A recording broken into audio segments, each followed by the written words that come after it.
So it was a prayer for peace, and I want you to feel into the words like you would if there were music under it.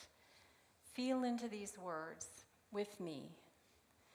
Mother, Father, I'm going to add little words because my understanding of God was a little different back then. I was still putting it a little too outer.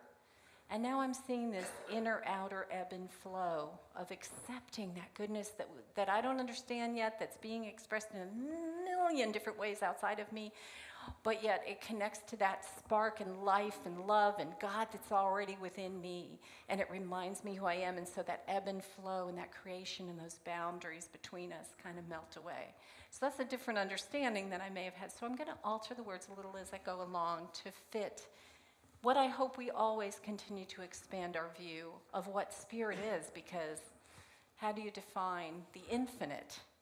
And isn't that the joy of this mission that we have on earth, is to explore the millions of ways that God and light and love can show up in the world. So here's a prayer for peace. Mother, Father, Spirit, God, goodness, you who understand this majestic universe completely, my restless heart calls me to sit in the knowledge of your presence. My desire is great to release my personal fear, my personal pain, and to allow myself to experience the living, loving essence of the creating light that you are. Even now, I feel the warmth from your glow, feel the warmth from your individual glow as well, radiating to bless with love all of your creations. I fill my cup to drink of your pure energy of peace.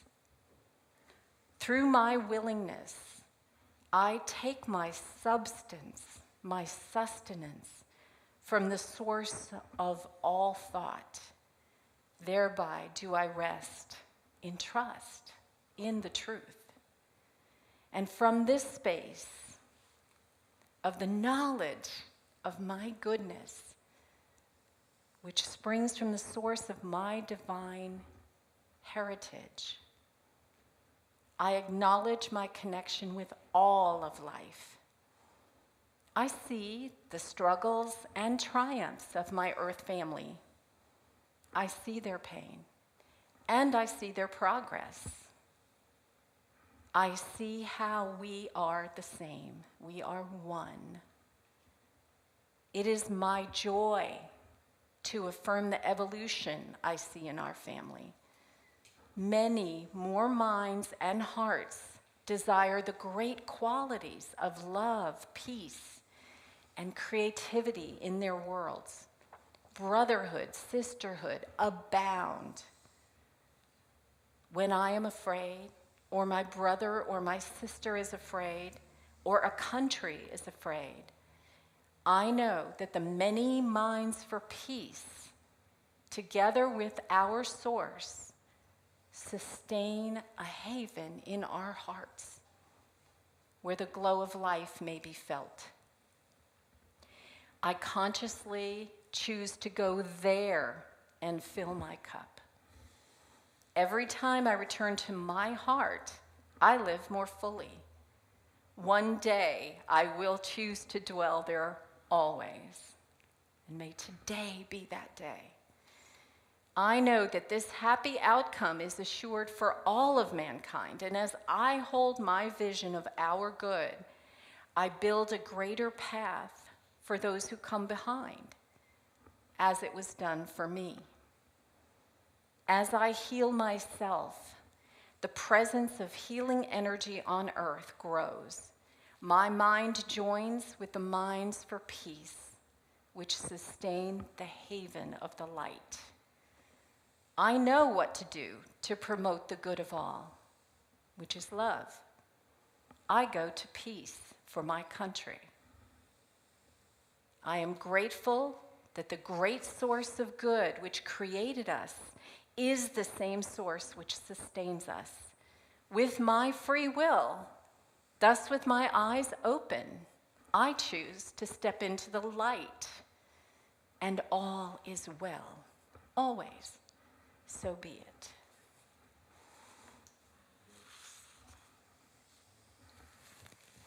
There's an energy that we were having this discussion earlier, how the word sacredness we sometimes overlook in metaphysics because perhaps it has other connotations from other walks of life or religions we've been exposed to. I want to think today about that energy that you set up with your music, and hopefully I felt as we're reading this prayer for peace. And I believe that sacredness is not only the acknowledgement of the goodness, but the willingness to get in there and wallow in it. We know how to wallow in the distress, don't we? But what if we learn to wallow in that energy that is good? And I think that sometimes that's joy and play, and that's what we're good at. That's what we're known for in my family. But there's a peace, and there is a sacredness that comes with saying, I'm in the presence of something significantly holy and pure. The word pure comes to me because it's not muddied by all the thoughts and crazy things that I may perceive that are going on outside or within me. But there's something that to go back to the well. Now we're always filling up. We have to refuel, we have to sleep, we have to eat, we have to drink. We're always fueling up. But spiritually, we fuel by those things that we draw in and choose to experience, by selecting those things. And so what often happens out in the world, particularly now, is we're surrounded by people vying for our attention. Be that social media, TV news, other people, opinions, whatever. And there's so many little voices going on, and they're all going, listen to me because I want you to buy this thing, or listen to me because I want you to vote this way, or listen to me because I want you to be scared so that you'll do X, Y, Z, or whatever it may be, okay? Even within our families, whatever. And truly, if we don't learn how to go to the well, then we're filling up with all of that. And that's the fuel we're running off of that's making this vehicle sputter, because it's not pure and it's not what we were made to be moving from.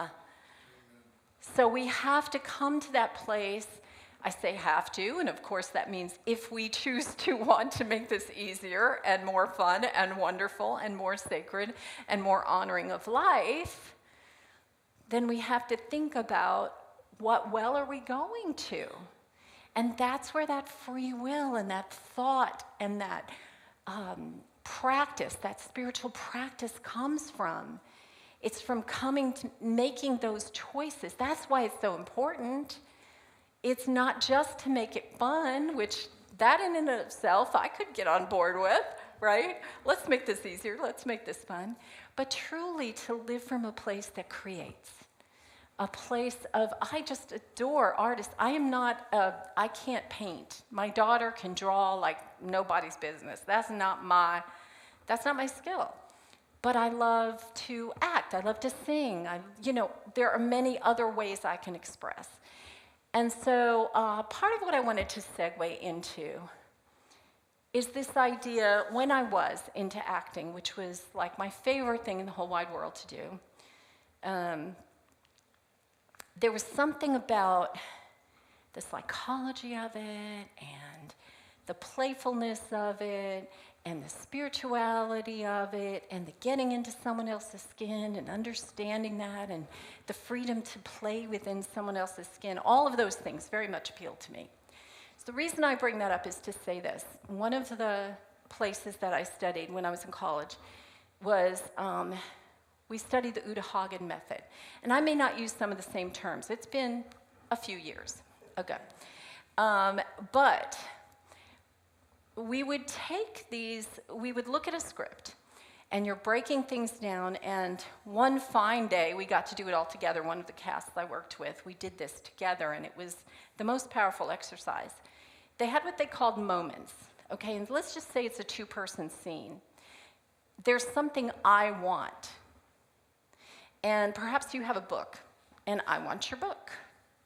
So my motive is to get the book, all right? My action are the ways I go about trying to get the book. Now, it may not be an issue, right? And so I say, hey, may I have that book? And you say, sure. Well, that moment, that's another term that we use, is over. I got what I wanted, we move on to the next moment, okay?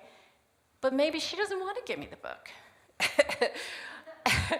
And so I go, okay, what else can I do? I'm thwarted, okay? We would say you either get it, you achieve your goal, you are thwarted, or you give up.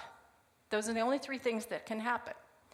So I say, okay, maybe I should just appeal to her. So my action becomes appealing. And I say, you know, I really need something to read, and that book looks so interesting to me. I think it would lift my spirits. Again, she has a choice. And she has her character has a whole other thing going on. She may want something else, right? But she may just say, okay, I have achieved it. Or she says no, and I come up with another way.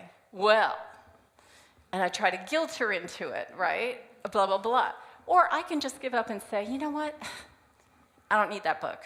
I can go do something else, right? And so that's moment by moment. And I found that fascinating psychologically, because it made me, as an actor, you're very much observing self and human behavior, but the best way to observe that is in yourself, right? Because you're with you all the time, believe it or not. That's another great reason to refine this, is wherever you go, there you are, right? So, so my thought in this is, I feel like we get away from, because of all the noise, we forget what we even want. What am I after here? We get confused, and you can make up your own story about that. I love Brene Brown talking about making up your own story, because you're owning your own, I decide what this means, also Course in Miracles. Okay, so I can make up my own story about that. I got myself, I have 3 trains on the track here, you understand, so now I'm trying to get back to what my original point was. Okay, so we have our motive, we have our action, the actions that we're taking, and then sometimes we refine that, right? So the thing is, in that centeredness, you're remembering what is it I want. So let's go back to what we were talking about in the beginning. If what we want is to experience peace, if what we want is to experience joy, and what we want is to experience love, let us not limit the myriad ways we can go about getting that. And wouldn't it be fun to explore that? So if I try to do X, Y, Z to lift my spirits and it doesn't work, I'm not going to make the choice to give up. That's just an automatic, okay? I'm going to try something else, and maybe something works now. Maybe singing a certain song lifts my heart beyond measure, or putting that on, and that works for a month, and then it doesn't work. Well, God is unlimited. God is unlimited. The good is not so finite. There are a million ways to plug in. There's not just one. So we have to remember, it's like they say, don't bring a thimble to the ocean to fill up, right? There is a vast amount of good available for us. So what do we bring to the ocean? Or to the well? I always love that idea of the well. The well being that pure well-being, right? The well-being, that pure energy that we have created. It is that energy that we sustain. It's how much we have connected to that ocean of possibilities that allows us to draw in pure energy, cleansing energy. And there doesn't have to be so much fighting with the outer. It's just about cleansing. So I remember the analogy given one time of there's a bucket with dried mud in the bottom of it. And you can dig and chisel and do all this stuff to get that dried mud out and then fill it with water, or you can just keep filling it with clear water. There will come a time that all of that breaks up and it goes on out. And maybe it's a little bit easier to do it that way. You get to choose. You get to choose what works for you. That's the beauty of this whole thing. So you may feel thwarted sometimes in your ability to connect, but don't give up. Try another way. Try another way. And I would say that sometimes there's a bigger picture of what we want. For example, one time we wanted to take a trip, and we were on the verge of booking it, and then the 2020 came, and we had COVID, and everything was locked down. It was like, well, we missed that boat, quite literally. And so it was like, okay, but what were we after in that experience? What were we after? What were we trying to make? So pull back from that. It wasn't just about traveling to that destination to see those things. There was a feeling we were after of connectedness, of expansion, of beholding beauty.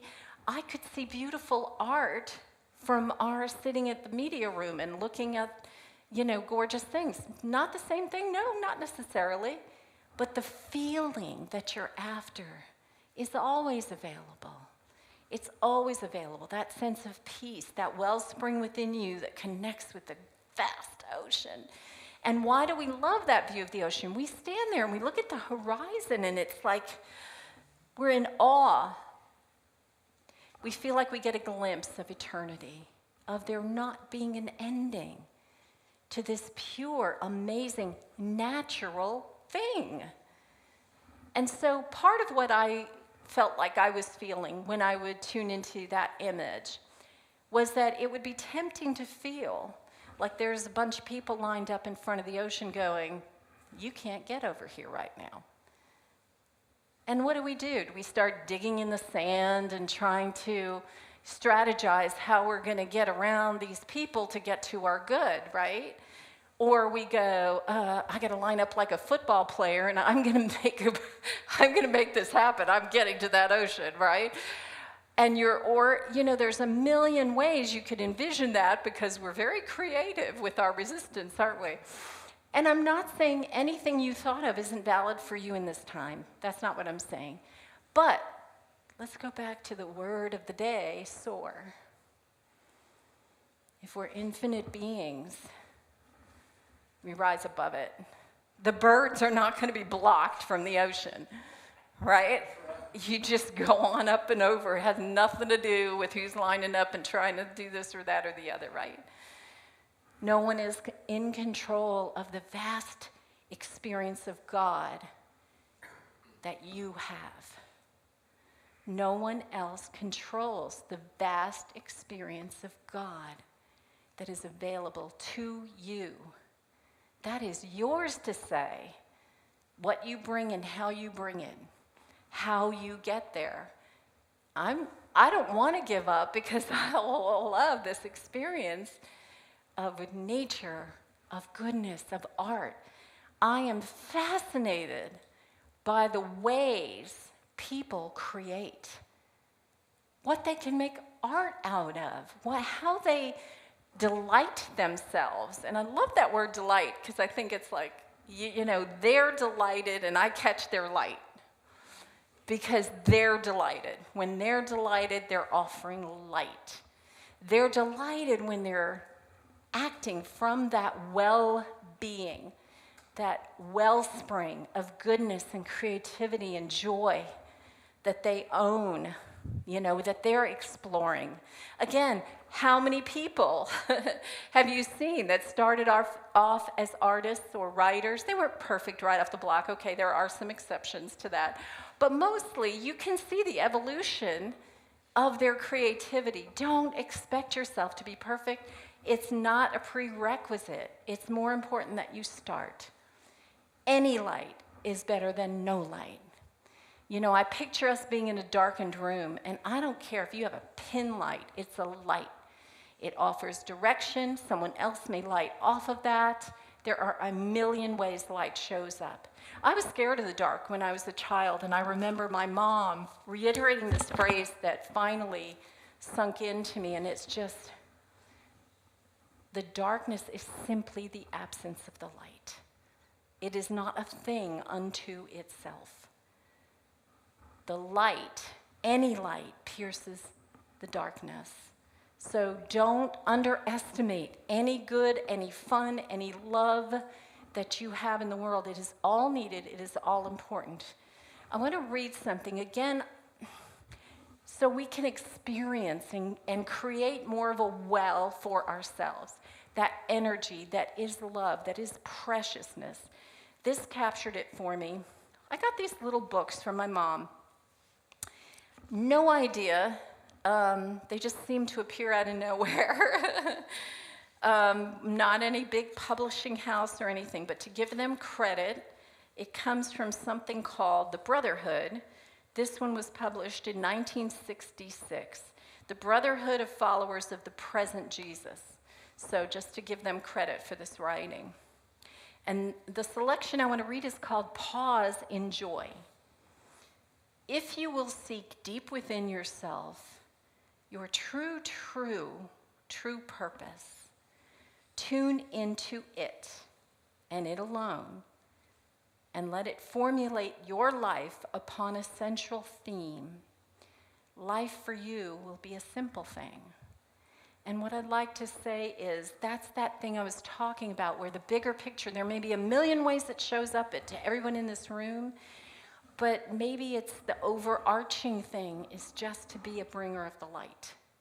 Okay, so even though they're saying one purpose, don't feel like you pass or fail that purpose. We have a million ways to show up as bringers of the light. Okay, and you will know the peace that God intends for you. Every person on this earth is here for that purpose above all others. For this is true concentration. And the universal presence is everywhere, truly concentrated and individually concentrated within you. And it goes on about that, simplifying your life, focusing on that one thing. And then, okay, let me get to the part that I wanted to say to you the most. For your own true purpose will be your deepest desire, and it will give you your greatest joy. Uncover it. For men and women upon the earth have covered their individual purposes with rules and with loyalties, surface loyalties, and with desires for aggrandizement and with ideas of a surface success. They have covered it with desires to prove how strong they are, how wonderful they are. They look for many ways of fulfilling their desire for worthiness. But if they would look for the one purpose of their present life upon the earth, being a bringer of light, feeling fulfilled in that love and that peace, they would discover how wonderful they are. It will create a life about itself. But this shall be a life of peace, of accomplishment, of learning, of giving, all attuned to and in harmony with an individual purpose. So go deep, live on a deeper level, open your deepest, your highest door to God. I love that phrase. Open your highest door to God. Do not be afraid of your deepest desire, for through this God speaks to you. Do not say, "This is not for me." For if you will deny your deepest desire, the Father, Mother, God, Spirit cannot speak through it to you. Go within. Forget all the surface intricacies of your life and open this one greater door and let this recreate your life around it. That's the space, that sacredness that I believe we need to remember, the holiness and purity of source, the purity of source that we attune to. And let that be the voice you hear. And as you attune to that and you fill up to overflowing, then you know how to show up in the world. And it may be different 5 minutes from now than it is right now. And it may be the same, and you're on a theme and you're on a project, and that may morph into something else. And it may be just holding that space and beaming that light that others can see as they move. Be the first one on the dance floor. It's okay. Be that first light. It's okay. We need each and every one of us to shed light and be light in whatever way shows up for us in that moment. It could be dancing, it could be joyous, it could be silly, it could be quiet, it could be sacred, it could be acknowledgement. Just let it be pure, let it be real, let it be grounded, and let it soar. And let's take that into meditation.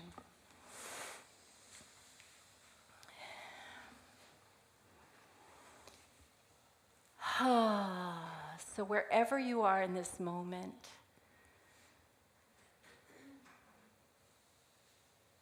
I invite you to feel the groundedness, grounding in truth, hearing that voice of your higher self connected to the allness that is naturally unlimited good.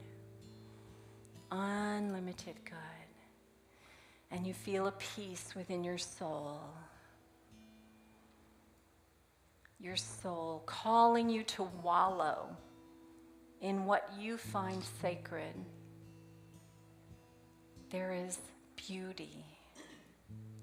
So much beauty.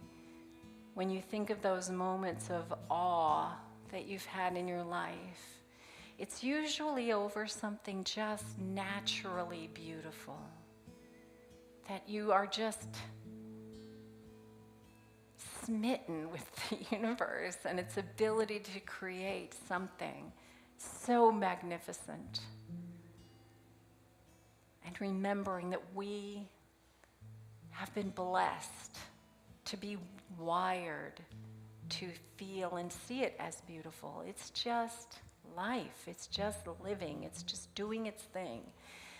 And here we are, the eye of the beholder. We've been given the gift to see its beauty and to respond. That resonance, just like you're hearing that music at this moment, feel the resonance. Just calling you to remember who you really are. Soaring above all the other voices. You don't even need to fight them or sift them because you're not of that realm. You are so much more. You are so much more. And from your higher place of viewing, know that you have that capacity just by beholding the truth to be that light in the world. The light that is needed. The light that is embraced. Many people feel grateful for you and your light. And may we recognize there are many minds for love in the world. There are many minds for peace. There are many hearts reaching with compassion to embrace, to heal, to love. And think of the word heal and wholeness. Healing is just recognizing that wholeness that is ever available, that is ever right there. It's there, it is, and we're choosing to experience that wholeness.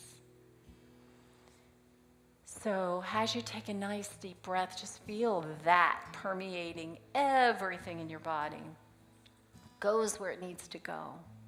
To bless and renew, to remind every cell what its highest function is. And without effort, as you release your breath, you release anything that does not resonate with pure truth. There is only goodness in reality. in the truth, God has created goodness. As we experience this, we are a light in the world. We are the voice for reason. We are a light that shows the way. We are the love that comforts and heals any suffering in ourselves or others.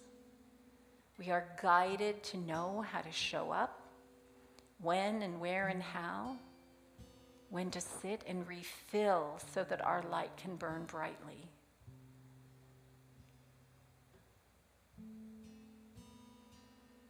Got a comical image of us being solar charged. So it's that divine light that is God charging us up. Everything we need to express in our own little individual way, or big individual way. But to feel it. We've been invited to feel it. We can't give what we don't have. So let's have it. Let's have good in this moment. Let's have purity. We let that be the truth of our experience. And know that that will bless how we show up in the world. We show up with love. We show up with compassion. We show up and sit with tears or grief and let them flow and pass. And we show up with the knowledge that all is truly well. The well is vast and unlimited. And we delight in playing with how to show up. So in this amazing energy that you have created, let's bring in those ones that we would speak the words for in this time. So feel comfortable to say those names out loud or in your heart as we pray for those